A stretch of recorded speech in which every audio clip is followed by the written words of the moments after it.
El 1 de septiembre de 1939, la Alemania de Adolf Hitler invadió Polonia, desatando así la Segunda Guerra Mundial. Este conflicto afectó de una u otra manera a todos los países del mundo. Normalmente cuando escuchamos hablar sobre la Segunda Guerra Mundial, lo más probable es que se nos vengan a la cabeza acontecimientos como el desembarco en Normandía, la Operación Dínamo, Hitler paseándose por París, londinenses refugiándose en las estaciones del tren subterráneo, el ataque japonés a Pearl Harbor, etc. Pero fuera de las mujeres mexicanas que trabajaron principalmente en las fábricas de armamento de Estados Unidos, poco o nada se ha hablado de la participación de mujeres latinoamericanas en este conflicto. Ellas se desempeñaron en distintas labores, desde tareas administrativas, medicina, pilotos de avión o directamente en el frente de batalla. Por eso, hoy en Retrografiando, traemos a ustedes un interesante informe sobre algunas mujeres latinoamericanas que participaron en la Segunda Guerra Mundial.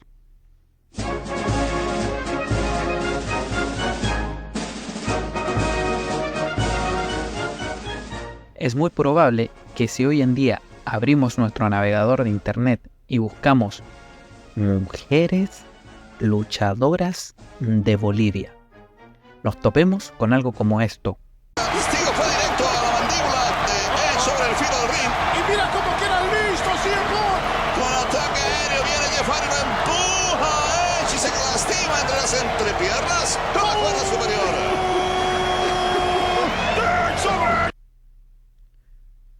Pero hoy queremos hacer una pequeña referencia a una mujer boliviana luchadora de la vida real, Violeta González García. Primeramente, siento la responsabilidad de aclarar que a diferencia de las demás protagonistas de las historias que vienen más adelante en este video, hay muy poca o nula información con respecto a Violeta, y la poca información que pude encontrar no viene de fuentes certificadas. Así que si alguien tiene más información de una fuente confiable sobre ella, le invito a que la comparta en los comentarios. Bien, esta mujer boliviana luchó en la Segunda Guerra Mundial formando parte del bando aliado. Prestó servicios en el frente de batalla destacando por su actitud bélica. De hecho, se le asignó estar en el frente ya que los oficiales europeos conocían que las mujeres bolivianas siempre participaron y destacaron en los conflictos bélicos defendiendo la bandera de su país, como por ejemplo en la Guerra del Chaco contra Paraguay. Después de la guerra se le perdió el rastro a Violeta y nunca más se supo de ella. Siguiente relato. En 1920 se instauró el voto femenino en Estados Unidos y el 12 de diciembre de ese mismo año, en el sur de Chile, más específicamente en la localidad de Río Bueno, en el seno de una familia de origen vasco-francés, nació Margot Duhalde. Ella fue la mayor de 2 hermanos. Su padre se dedicaba a la agricultura y Margot le ayudaba a entrenar caballos para carreras campesinas. Desde niña subía al techo de su casa y miraba los aviones de correos que pasaban por ahí, hasta que uno de estos se estrelló en una finca cercana. Ahí fue cuando pudo acercarse y tocar un avión por primera vez. En ese momento supo que tenía que aprender a volar. Fue así como a los 16 años, acompañada por su padre, viajó 900 kilómetros desde Río Bueno hasta Santiago para presentarse en el Club Aéreo de Chile, donde tuvo que mentir sobre su edad para poder ser aceptada. Ahí vivió su primer vuelo. Años más adelante, confesaría que esa experiencia fue un tanto desagradable ya que se mareó, pero sus ganas de volar eran más grandes. El 30 de abril de 1938, con 17 años, Margot recibió sus alas de piloto. Ya en 1941, anunció a su familia que se iría a trabajar como piloto a Canadá. Pero la verdad es que Margot viajó a Europa para enrolarse en la Fuerza Aérea de la Francia Libre de Charles de Gaulle. Recordemos que la Francia Libre era el nombre que recibía el gobierno francés exiliado en Inglaterra, mientras que el territorio de Francia estaba ocupado por la Alemania nazi. Al llegar a Inglaterra y presentarse en las fuerzas de la Francia Libre, se sintió decepcionada. Años más tarde, recordaría ese momento con las siguientes palabras, abro comillas: la verdad es que los franceses no sabían qué hacer conmigo. Confundieron mi nombre con el de un hombre, Marcel. Pensaban que yo era un hombre. Margot había llegado lista para volar, pero lejos de eso, le asignaron el cuidado de pilotos heridos en combate. Pero no se desanimó. Dejó las fuerzas de la Francia Libre y, a pesar de no saber inglés, se presentó como voluntaria en la Fuerza Aérea Británica, conocida como Royal Air Force, donde mientras aprendía inglés, se le asignó a trabajar en la división Air Transport Auxiliary, más conocida como ATA. Ahí fue apodada como Chile, esto para no confundirla con otra joven que también se llamaba Margot. Su labor principal en el ATA era trasladar aviones desde las fábricas o maestranzas a sus bases de destino. Estos vuelos se realizaban en condiciones extremas. No podían tener comunicación radial con las torres de control, ya que los alemanes tenían intervenidas las comunicaciones. Muchas veces volaba con escasa o nula visibilidad y en ocasiones entre las explosiones de la artillería antiaérea. De hecho, años más adelante, en una entrevista, Margot contó que ella podía ver el humo de las explosiones de la artillería cerca de su avión. Se calcula que nuestra protagonista pilotó más de 70 tipos de avión, entre los que se encuentran los Spitfire, B-25, A-20, Hurricane, Tempest e incluso el Hart, el cual es un biplano de 640 caballos de fuerza, lo que lo transforma en uno de los aviones más rápidos de la época. Luego de la guerra, Margot trabajó para la Fuerza Aérea Francesa, donde entre 1945 y 1946 se le asignó a hacer una gira entre Brasil, Argentina, Uruguay y Chile para hacer demostraciones de aviones franceses. Vivió en Inglaterra y Marruecos y a finales de 1947 volvió a Chile y postuló para trabajar en la aerolínea LAN, actual LATAM, donde a pesar de tener más horas de vuelo, de ser veterana de la Segunda Guerra Mundial, de haber conocido a Charles de Gaulle, a Winston Churchill, de tener más horas de vuelo y más experiencia en distintos aviones, de haber sido condecorada con la Legión de Honor, no le dieron el trabajo por el simple hecho de ser mujer. Pero tendría una nueva oportunidad en la recién creada aerolínea Lipa Sur, la cual buscaba a algunos de los escasos pilotos con licencia, por lo cual se vieron prácticamente obligados a contratarla. Pero en 1949 perdió su trabajo, por lo que junto a su amiga Emita Bontempi decidieron emprender en un criadero de cerdos. Pero al poco tiempo el negocio fracasó, por lo que Margot decide volver al mundo de la aeronáutica. En 1953 viajó a Estados Unidos, donde se capacitó y comenzó a trabajar como controladora de tráfico aéreo. En 1956 volvió a Chile, donde se convirtió en la primera mujer controladora aérea del país y trabajó como jefa de torre de control para la Fuerza Aérea Nacional, un puesto que mantuvo más de 4 décadas. También se desempeñó como instructora de vuelo y fundó una escuela de pilotos que lleva su nombre. El 5 de febrero del año 2018, a los 97 años, Margot Duhalde Sotomayor partió de este mundo, dejando una huella imborrable en la historia aeronáutica de Chile. El 5 de septiembre del año 2005, el gobierno de Inglaterra desclasificó archivos secretos de la Segunda Guerra Mundial. Como consecuencia de esto, se conoció la historia de Elvira Concepción Josefina de la Fuente. Nacida en Lima, Perú, en 1910 o 1911, no está muy claro. Era hija de un empresario y diplomático peruano, heredero de los dueños de las minas de oro y plata de finales del Virreinato del Perú. Su madre era española de origen valenciano, heredera de los fundadores de las primeras fábricas de habanos en Cuba. Por lo tanto, podemos decir que Elvira nació en cuna de oro. Se crió en Francia y recibió la mejor educación disponible en ese país. Hablaba con fluidez español, francés e inglés. Creció formando parte de la aristocracia parisina. Pasaba el tiempo en fiestas y disfrutaba mucho de jugar en los casinos. Se casó a los 24 años con Jean Chadwick, pero 4 años más tarde se divorció.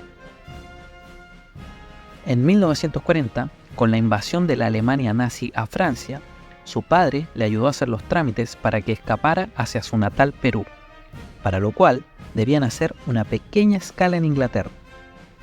Cuando llegó el día planeado, escapó junto a su amiga Romy Gilbey, aunque hay quienes dicen que Elvira y Romy eran algo más que amigas. Como parte de su ruta, ambas llegaron a Inglaterra, pero decidieron quedarse ahí y continuar con su estilo de vida de lujos y excesos. Elvira rápidamente se gastó el dinero que llevaba en fiestas y casinos, y pronto debió buscar un trabajo que le permitiese subsistir. Sin éxito en su búsqueda, comenzó a quejarse en voz alta, diciendo que nadie le daba un trabajo interesante por ser peruana. Un día, estas quejas fueron escuchadas por un oficial de la Royal Air Force, quien entregó su nombre al teniente coronel Claude Edward Marjoribanks Dempsey, quien era jefe asistente del MI6, el cual hasta el día de hoy es el Servicio de Inteligencia Extranjero del Reino Unido.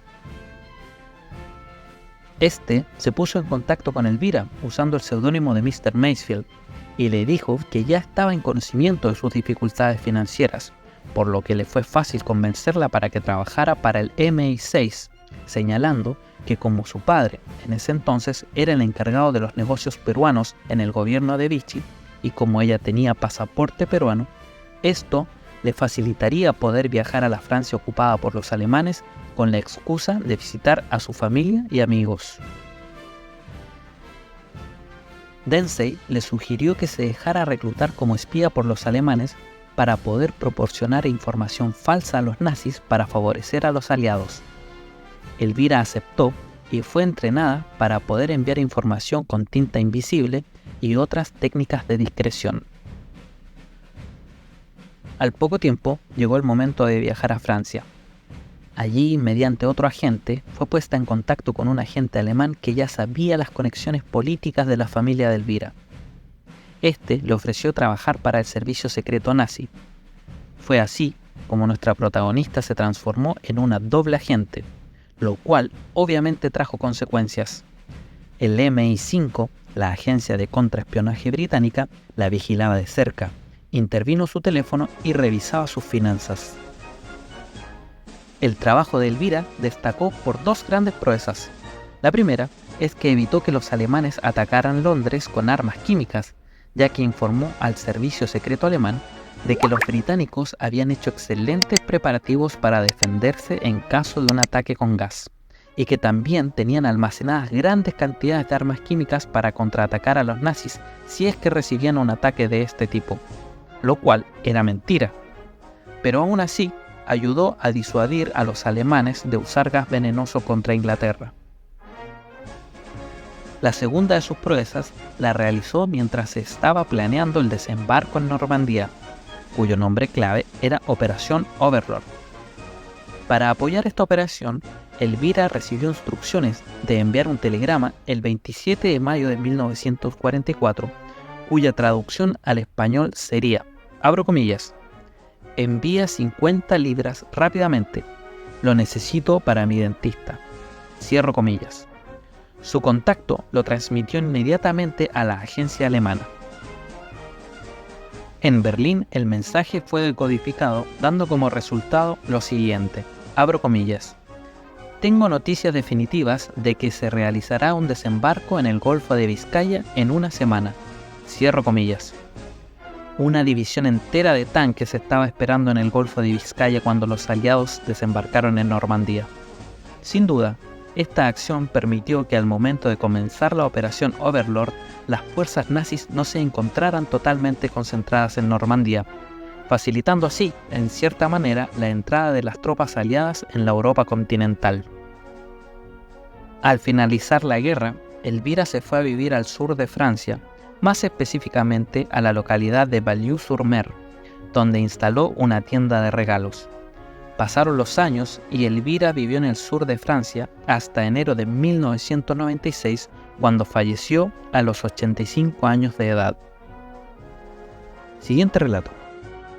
En 1919 se firmó el Tratado de Versalles poniendo fin a la Primera Guerra Mundial. También, el 31 de diciembre de ese año, en Puerto Rico, nació Carmen Contreras Torres, quien fue la mayor de 3 hermanos. Tras el divorcio de sus padres, Carmen, junto a su madre, se mudó a Nueva York, donde estudió y se graduó de la escuela secundaria, y luego comenzó a trabajar para la Administración Nacional de la Juventud, donde rindió con éxito el examen de servicio civil de Estados Unidos, lo que le permitió entrar a trabajar para el Departamento de Guerra norteamericano en Washington. El 15 de mayo de 1942, en plena Segunda Guerra Mundial, se fundó el Cuerpo Auxiliar de Mujeres del Ejército, cuyas siglas en inglés son WAAC. El ejército comenzó a buscar mujeres latinas bilingües para que trabajaran en áreas de criptología, comunicaciones e interpretación. Carmen ingresó a trabajar en este nuevo departamento del Estado. Fue entrenada en Fort Lee, Virginia, donde recibió los conocimientos necesarios para desenvolverse como traductora y desarrollar diversas labores administrativas. Luego de eso, se ofreció para trabajar como voluntaria en la oficina de correos de la WAAC, donde fue destinada a prestar servicios en Argelia. Fue así como se transformó en la primera persona de herencia hispana y la primera de aproximadamente 200 mujeres puertorriqueñas que durante la Segunda Guerra Mundial trabajaron en el Cuerpo de Mujeres del Ejército de Estados Unidos. El 27 de enero de 1943 llegó a la capital de Argelia. Esta ciudad se llama Argel. Ahí desarrolló diversas labores. Sus responsabilidades incluían la transmisión de mensajes codificados entre el cuartel del general Eisenhower en Argelia y el campo de batalla en Túnez. Hasta ese momento, las mujeres destinadas al extranjero no recibían el mismo trato que los militares varones.